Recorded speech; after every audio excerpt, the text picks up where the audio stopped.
Good morning students. कल आपकी chemistry का पहला चैप्टर स्टार्ट हुआ था हमारे आसपास के पदार्थ। उसमें हमने पदार्थ के बारे में जाना था कि पदार्थ किसे कहते हैं। प्राचीन काल में पदार्थ को, शुरुआत में पदार्थ को क्या कहा गया, किसे पदार्थ माना गया। पदार्थ की अवस्थाओं के बारे में भी हमने जाना कि ठोस, द्रव, गैस, तीन अवस्थाएं मुख्यतः होती है। उसके डिफिनीशन को भी हमने एक लाइन में जाना था कि ठोस रहता है, द्रव बहता है और गैस होता है। आज उसी के गुणों को हम जानेंगे। उसके गुणों को अगर जानेंगे तो ठोस, द्रव, गैस के भी गुण जान लेंगे और पदार्थ के भी गुण जान लेंगे। ये एक टेबल आपके सामने बनाया गया है। पहले कॉलम में है गुण, दूसरा में है ठोस, तीसरे में द्रव और चौथे में गैस। किसी भी गुण को हम तभी बेहतर समझ सकते हैं जब उसका कंपैरिजन कर पाएं, उसकी तुलना अलग अलग कर पाएं, वो बेहतर तरीके से समझ में आएगा। तो आइए स्टार्ट करते हैं गुण से। सबसे पहला गुण, जैसा भी हमें डिफिनीशन पढ़ाया जाता है या बुक्स में दिया जाता है, आकार और आयतन, तो हम पहले आकार के बारे में जानेंगे। आकार क्या होता है? तो आकार का मतलब होता है कि इसका शेप पूछा जाए कि कैसे है, तो लोग कहते हैं कि ऐसे सिंपली भाषा में कि डंडे के जैसा है, बेलन आकार है, या कोई चीज़ है, बॉल है तो बॉल गोलाकार है, आइसक्रीम है तो शंक्वाकार है, लंबा है, छोटा है, बड़ा है, मोटा है, कहते हैं ये सब आकार है। उसी आकार को हम समझेंगे कि ठोस का आकार, ये एक ठोस पदार्थ है। ये पेंसिल ठोस है, ठोस रहता है, द्रव बहता है, गैस होता है। ये याद होगा आपको, तो समझ गए होंगे आप ये ठोस है। ठोस को इस ग्लास में अगर रखते हैं तो क्या ये ग्लास के साइज का हो जाएगा? क्या घट के पैक हो पाएगा? नहीं हो पाएगा। ये अपने ही शेप में रहेगा, बेलन के जैसा रहेगा। इस बड़े से पाइप में डाल देंगे तो क्या ये ग्लास, ये पेंसिल बढ़ के बड़ा हो जाएगा? नहीं होगा। एक चपटे से थाली में रख देंगे तो क्या ये पेंसिल घट के छोटा हो जाएगा? नहीं होगा। ये लंबा है, इसका आकार लंबा का बेलन आकार है, लंबा है, तो इसको अगर फुटबॉल जैसे बर्तन में रखेंगे तो ये गेंद के जैसे नहीं बन पाएगा। इसमें रखेंगे तो नहीं बन पाएगा, अथवा शंकु में डालेंगे तो शंक्वाकार नहीं बन पाएगा। कहने का मतलब हमेशा ये अपने आकृति में रहेगा, अपने आकार में रहेगा, अपना आकार चेंज नहीं करता है। तो इसीलिए ठोस में लिखा गया है निश्चित, यानी कि फिक्स। इसका जो आकार है, वो बदलेगा नहीं। तो भाई बदलता कौन है? द्रव को देखिए, एक गिलास पानी इसमें भर के ले लीजिए आप। उसी एक गिलास पानी को इस पतले से पाइप में अगर डालिएगा, फूल नहीं भी हो तो कितना जरूर जाएगा ये पानी, एक गिलास पानी। तो पहले आप देख रहे थे कि गिलास के आकार का था, छोटा था, पाइप के आकार का हो गया, बड़ा हो गया पानी, सिर्फ चेंज हुआ। ध्यान से समझिएगा। उसी पानी को हम थाली में अगर पलट देते हैं, हाइट बहुत कम हो गया और चौड़ाई बढ़ गई, ये हमारा थाली के आकार का हो गया। उसी जिस बर्तन में उसको रखिएगा उसी बर्तन का शेप पकड़ लेगा। गेंद के आकार के एक बर्तन में अगर आप रखेंगे तो गेंद के आकार का हो जाएगा। अर्धगोलाकार कटोरा में रखेंगे तो अर्धगोलाकार कटोरा के आकार का हो जाएगा। आइसक्रीम जैसे बर्तन में रखेंगे तो वो उसी आकार का हो जाएगा। इसका आकार होता है अनिश्चित, यानी कि इसका आकार बदलता रहता है। सेम वही गैस का है। आप एक गोल गुब्बारा फुला लीजिए हवा भर के, ये गुब्बारा हो गया। ये गुब्बारा एक हार्ट आकार का भी आता है, एक लौकी या ऐसे सब्जी के आकार में गुब्बारा भी आता है, बेलन के आकार का, ये भी गुब्बारा होता है। एक सेव के आकार का होता है। तो इतना ही हवा को जब इसमें भरेंगे तो ये इस शेप का हो जाएगा, उतना ही हवा को इसमें भरेंगे तो ये इस शेप का हो जाएगा। कभी बेलन आकार, कभी हार्ट शेप, कभी गोल, कभी सेव के आकार का। यानी कि हवा यानी कि गैस का भी आकार अनिश्चित होता है। इसको भी जिस बर्तन में रखिएगा उसी बर्तन का आकार बना लेगा। एक बार आकार ठोस का निश्चित होता है, यानी कि ठोस का आकार कभी बदलता नहीं है। द्रव का आकार अनिश्चित होता है, जिस बर्तन में रखिएगा उसी बर्तन के आकार का हो जाएगा। गैस का आकार भी अनिश्चित होता है, बदलता है, यानी कि इसको भी जिस बर्तन में रखिएगा उस बर्तन का शेप आ जाएगा। दूसरा नंबर हम गुण पढ़ रहे हैं। अगर आपको समझ में नहीं आता है तो आप कमेंट बॉक्स पे या मैसेज में आप बताएंगे आपको समझ में नहीं आया। एक चीज है, अपलोडिंग प्रॉब्लम के चलते वीडियो का रिजोल्यूशन कम है, बहुत साफ वीडियो नहीं दिखाई देगा, हाई क्वालिटी में नहीं बनाया जा रहा है, एचडी में नहीं जा रहा है।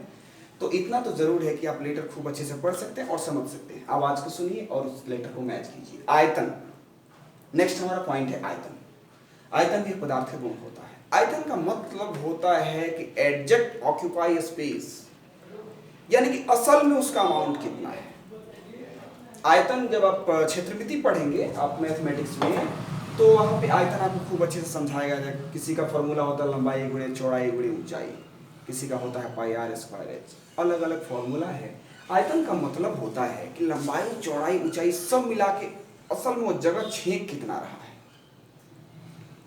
देखिए ये पेन को हमने सब जगह रखा, आकार बदला, आकार तो बदला ही नहीं, आयतन भी नहीं बदलेगा।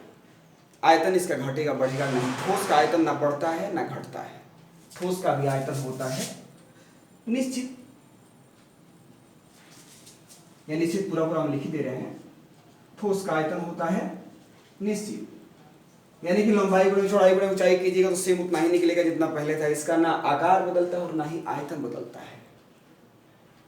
आयतन अगर समझ में नहीं भी आ रहा होगा तो द्रव में आप समझ जाएंगे कि द्रव का आकार अनिश्चित होता है और इसका आयतन हो जाता है निश्चित। ये कैसे संभव हुआ,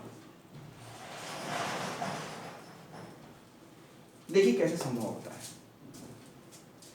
अमाउंट समझिए, मात्रा। वजन से भी रिलेट कर सकते हैं आयतन को, लेकिन आयतन को वजन से रिलेट करना अच्छा नहीं होगा अभी के लिए। एक गिलास पानी को जब हम पाइप में डाले, इतना लंबाई से पानी की लंबाई इतनी बढ़ गई, चौड़ाई तो घटी ना जी। लंबाई बहुत कम हो गई, चौड़ाई बढ़ी ना।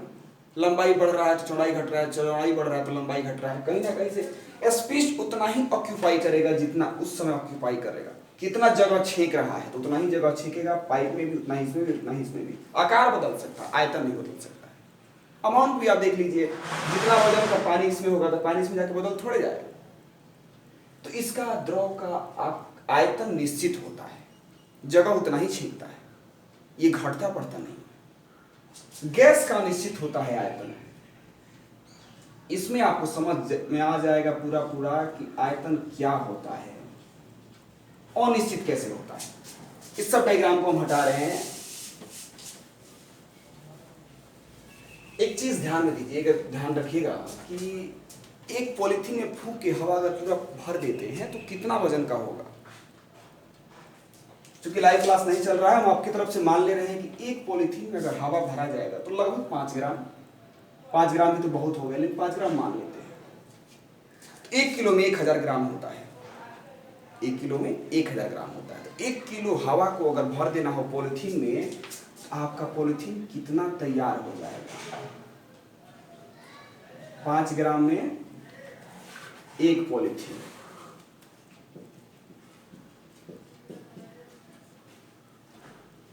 तो 1 किलो में, 1 किलो का मतलब होता है 1000, तो कितना हो जाएगा 200 पॉलिथीन। थोड़ा सा और आगे बढ़ते हैं। जब 1 किलो में 200 पॉलिथीन तैयार हो सकता है तो 14 किलो में कितना पॉलिथीन तैयार हो सकता है। 2800, 2800 पॉलिथीन तैयार हो सकता है 14 किलो में। 14 किलो क्यों बताया गया, बता रहे हैं आपको। 2800 पॉलिथीन अगर एक रूम में रखा जाए, 2800 पॉलिथीन, तो पूरा रूम भर देगा कि नहीं भर देगा। फुला हुआ पॉलिथीन हवा से भरा हुआ भर जाएगा। अब 14 केजी क्यों बताया गया। आपके घर में जो सिलेंडर गैस का आता है ना, तो यही लगभग 14 केजी या 14.5 केजी इसका वेट होता है। तो एक तरफ वही गैस 14 केजी गैस आपके पूरे रूम को भर देता है, एक तरफ वही 14 केजी गैस एक छोटे से सिलेंडर में चला आता है। यही है ना आपका सिलेंडर। तो 14 केजी गैस का साइज इतना हो गया, इतना ही जगह छेका, और वही 14 केजी हवा पूरा रूम को छेक लिया। इसका आयतन भी अनिश्चित होता है। आयतन बढ़ता रहता है, घटता रहता है, बढ़ता रहता है, घटता रहता है। इसी में का गैस अगर खोल दिया जाए ना, वो गैस पूरे गांव में फैल जाएगा, कवर कर सकता, पूरी हवा में फैल जाएगा। उसका आयतन कितना होगा निश्चित नहीं है। इसीलिए ना इसका आकार निश्चित और ना ही आयतन निश्चित। ये दोनों समझ में अगर आ गया तो सही है, नहीं आ गया तो एक बार और डिस्क्राइब नेक्स्ट वीडियो में करेंगे हम, आप बताएंगे। तीसरा हम आते हैं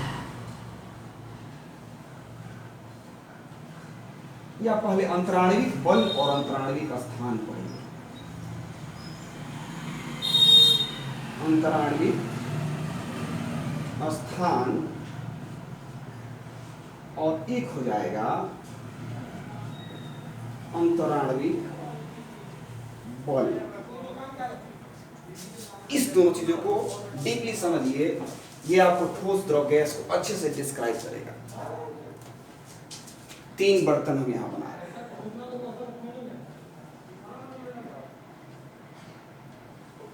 थोड़ा और छोटा बर्तन कर दे रहे हैं।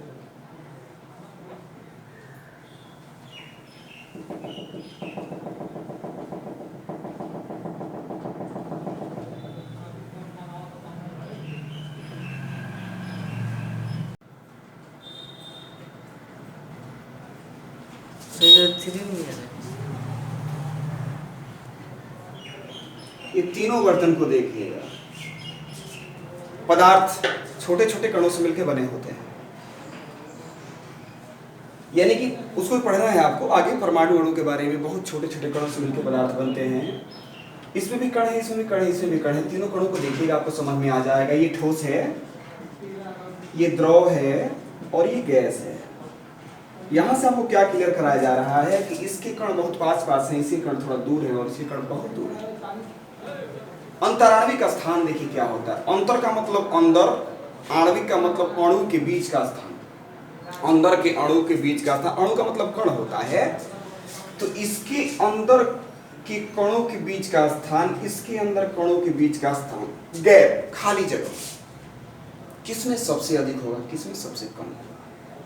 इसके कण बहुत पास पास है तो इसमें गैप तो बहुत कम होगा ना। तो इसमें अंतराणविक स्थान नगण्य कहिए। नगण्य का मतलब होता है न के बराबर, बहुत कम। अब द्रव में अगर पूछा जाएगा ना, द्रव में आप कह सकते हैं कि ठोस से अधिक, ठोस से अधिक, या ये कहिए कि गैस से कम। ठोस से अधिक चाहे गैस से कम। अब गैस में पूछा जाए तो बहुत अधिक, सबसे अधिक। तो अंतराणविक स्थान यानी कि इसके बीच का गैप बहुत कम होता है, थोड़ा सा अधिक होता है, उससे भी अधिक होता है। अंतराणविक बल यानी कि पदार्थ के कण जो होते हैं अंदर के, वो एक दूसरे को खींचते हैं। तो बताइए कि 2 चुंबक अगर रख दिया जाए यहाँ पे और यहाँ पे, आपस में चिपकेगा कौन जल्दी, ये चिपकेगा पास पास है। तो अंतराणविक बल, जब एक कण दूसरे को खींचता है तो कणों के बीच बल किसमें अधिक लगेगा, आप देख सकते हैं। पास पास है ये, इसमें बल बहुत अधिक लगेगा, इसमें बल बहुत अधिक लगेगा। और द्रव में पूछा जाएगा तो आप लिखेंगे कि ठोस से कम। इसका अंतराणविक बल ठोस से थोड़ा सा कम हो जाएगा, क्योंकि दूरी है और इसमें तो बहुत दूरी है। तो इसमें आप लिख सकते हैं कि बहुत कम। अंतराणविक स्थान यानी कि अंदर के कणों के बीच का स्थान होता है, और अंतराणविक बल यानी कि अंदर के कणों के बीच का बल होता है। ठीक है, अब आगे थोड़ा सा हम बढ़ते हैं। दृढ़ता। दृढ़ता का मतलब होता है कठोरता। तो एक ईंट पे अगर आप दबाएंगे तो ईंट दबेगा। एक पॉलीथीन में हमने ईंट बांध दिया, एक में पानी बांध दिया और एक में हवा भर दिया। पहले ईंट को दबाइए, दबेगा वो? नहीं दबेगा, एकदम नहीं दबेगा। दृढ़ता इसमें होता है बहुत अधिक। दृढ़ता का मतलब होता है हार्डनेस, कठोरता। दृढ़ता इसमें बहुत अधिक होता है। पानी वाले को दबाइएगा तो खूब अच्छे से दबेगा। तो आप लिख सकते हैं कि ठोस से अधिक।